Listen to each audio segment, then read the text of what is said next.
The morning sun lit up the white stone facade of my mansion like something out of a magazine, and for a moment, I forgot I was still wearing my faded blue gas station uniform. I hadn't meant to be seen like this, not yet, but fate had other plans. As I stepped barefoot onto the front steps to grab the mail, a luxury SUV slowed to a crawl in front of the gate. I recognized it instantly, Aunt Marlene's car. Inside were all of them, her, Uncle Stan, Amanda, and Chloe, faces pressed to the glass in open-mouthed disbelief. They weren't supposed to see me here. Not like this. Not before I was ready. Amanda's perfectly manicured hand flew to her mouth. Chloe started whispering furiously. And Aunt Marlene. She just stared, as if trying to peel back the image in front of her and make sense of it. She rolled down the window. Ava. Is that you? I tilted my head and smiled slowly. Morning, I said. Hope the neighborhood's treating you well. Her face twisted. What are you doing here? Living, I replied. What are you doing here? And just like that, the balance of power shifted. But they didn't know how deep the story went, or how long I'd waited for this moment.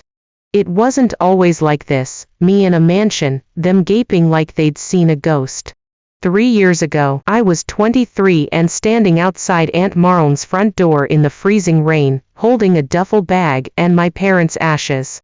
The car crash that took them was brutal and sudden, and it didn't just leave me orphaned, it left me broke. Their debts swallowed everything. No insurance. No savings. No safety net. I still remember the way Marlene looked at me that day. Not like I was family. Not like I was grieving. But like I was baggage.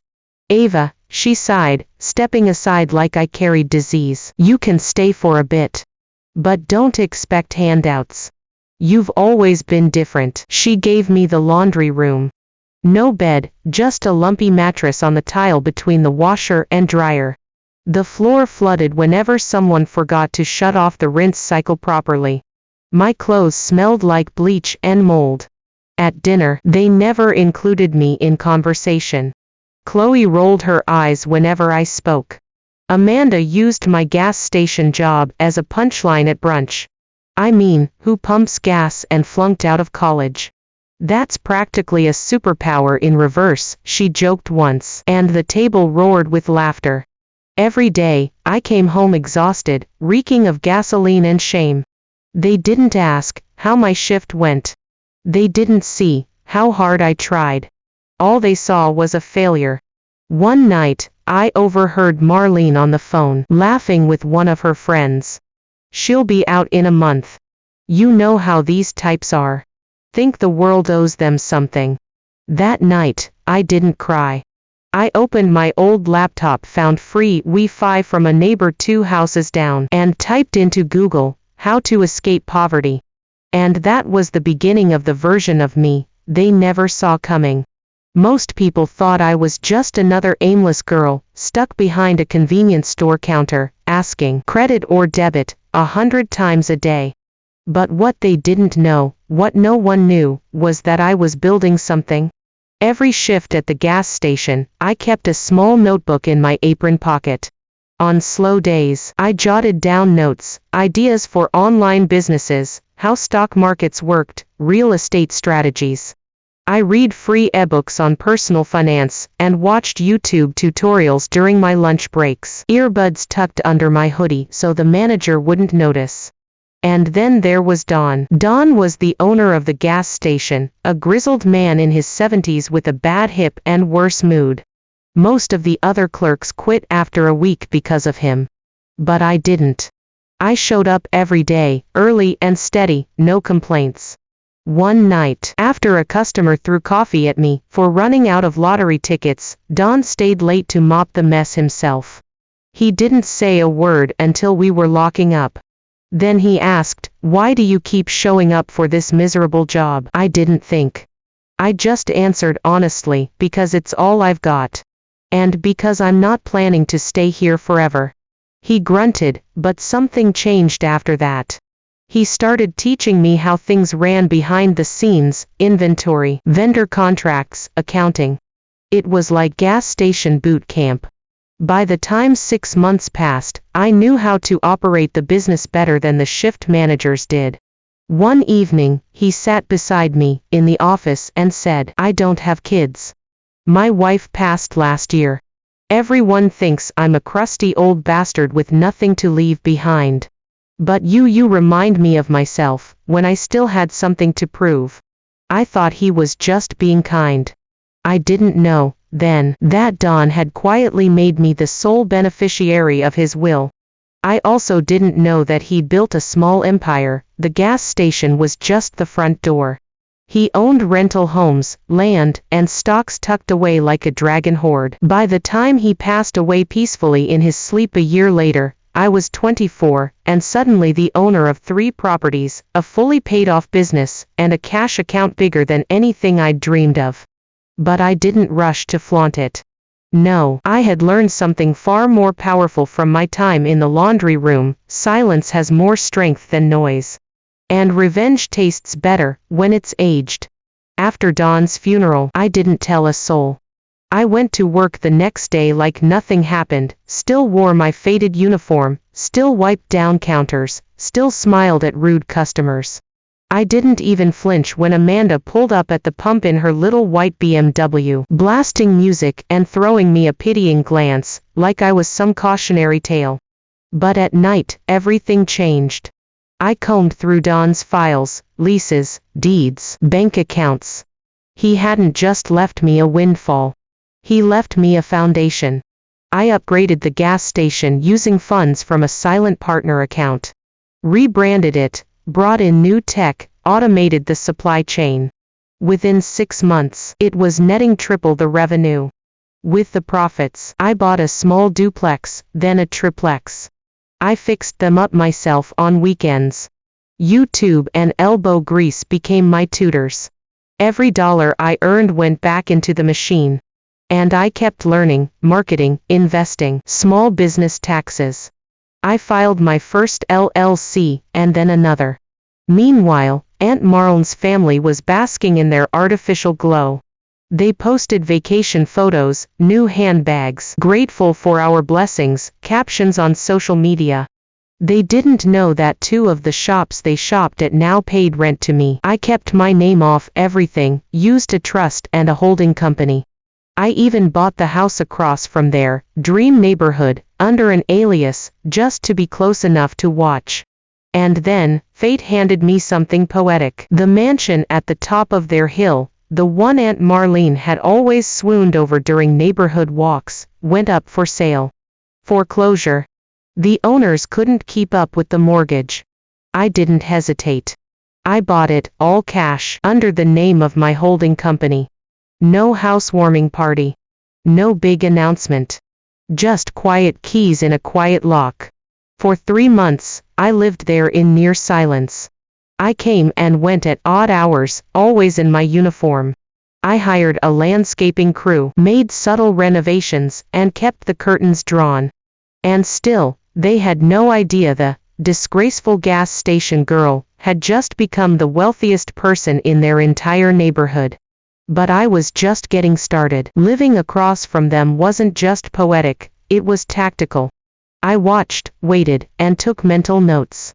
I didn't need to gloat. Not yet. I needed the moment to sting. Amanda, now engaged to some tech bro with a podcast and no job, wanted a Pinterest-perfect wedding. I overheard Marlene boasting at the bakery, "We're scouting locations for her bridal shoot. Maybe the big white house on the hill.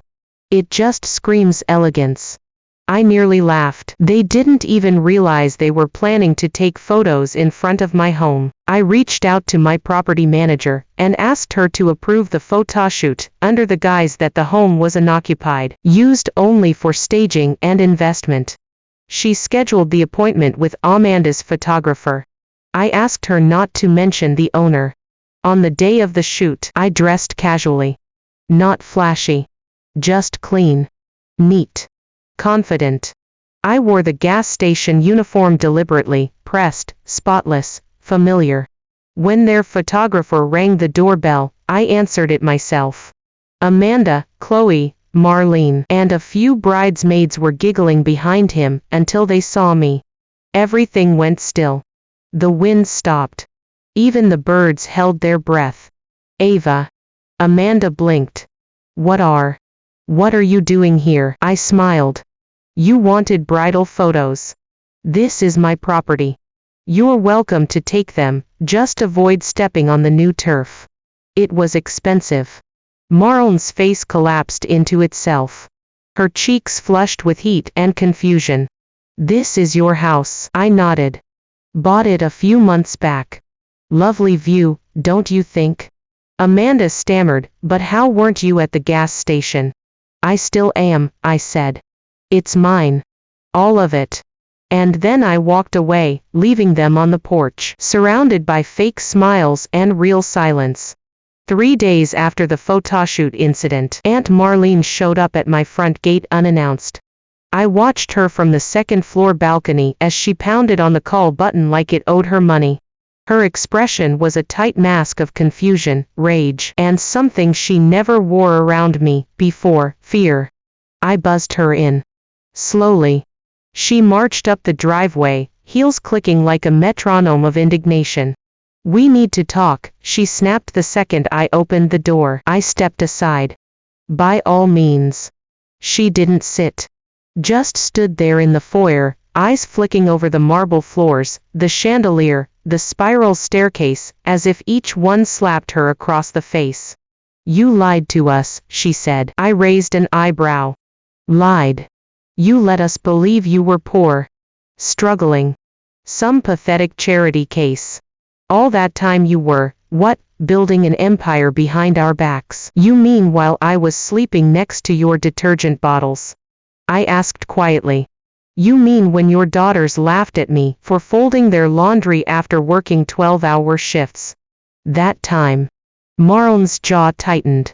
You made us look like fools. No, I said, voice calm but hard, you made yourselves look like fools. You treated me like trash because I wasn't useful to you. And now that I have something you want, suddenly you're here, demanding answers. She had the nerve to ask, why didn't you help us? You knew we were having financial troubles. I laughed. Actually laughed. The same way you knew I didn't have a place to live, and you gave me a mattress on a wet floor. She said nothing. I didn't forget, I continued, stepping forward. When you said I'd never amount to anything. When Amanda called me a gas station cockroach. When you bragged to your friends that I was, just like her deadbeat father. I remember everything. Her expression faltered. People say things when they're stressed, no. People say what they really mean when they think you're beneath them. And then, like a final strike, I handed her a thin envelope. She hesitated. What is this? An offer, I said. To buy your house. I noticed it's up for sale again. Foreclosure looming, right? Her face drained of all color. You're buying our home. Correction, I already did. She opened the envelope. There it was, the deed transfer. Signed. Final. I won't kick you out, I said with a cold, measured kindness. But I'll be doubling the rent. After all, location is everything.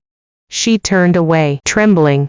Her pride was all she came with, and I watched it shatter one step at a time as she walked down my marble stairs. By the time the story hit the local paper, gas station worker becomes real estate powerhouse, it was too late for Aunt Marlene to spin a narrative that saved face. The journalist didn't even need my quotes, the deeds, the LLCs, the franchise records, they all spoke louder than anything I could have said. It spread like wildfire. Old customers came into the gas station, just to take selfies with the girl who made it. Local schools invited me to speak at career days. A podcast even named me one of the top 10 entrepreneurs who turned grit into gold. One day, I got an email from the dean of the university I dropped out of, offering me an honorary degree. And then came the gala. It was a charity benefit for low-income youth, a cause I'd quietly donated to for over a year. I was invited as a guest of honor. I almost didn't go until I saw the seating chart. Marlon's husband, Stan, was on the organizing committee. Their family was attending. I wore a black satin gown. Sleek. Simple. Sharp. The kind that doesn't scream wealth, but hums with it. When I arrived, all eyes turned. Amanda, dressed in a glittery imitation, nearly choked on her wine. Chloe dropped her clutch. Marlene stared like she was seeing a ghost of her own regrets. The host took the mic. Tonight's Diamond Circle donor, someone who believes in lifting others as they climb, please welcome Ava Marquez. The applause roared, and I walked to the stage without once glancing at the table where they sat frozen. At the end of the night, a young girl from the program hugged me, eyes wide. "I want to be like you," she whispered. I smiled down at her and said, "Then start now. And don't let anyone tell you who you are." Weeks later, I got a letter in the mail, handwritten. No return address. But I knew that shaky cursive. "Ava, I see you now. I see everything I failed to. I hope someday you can forgive me." I folded it once, then placed it in a drawer with my old notebook from the gas station, not out of anger, but because some things are meant to stay as they are, reminders, not wounds.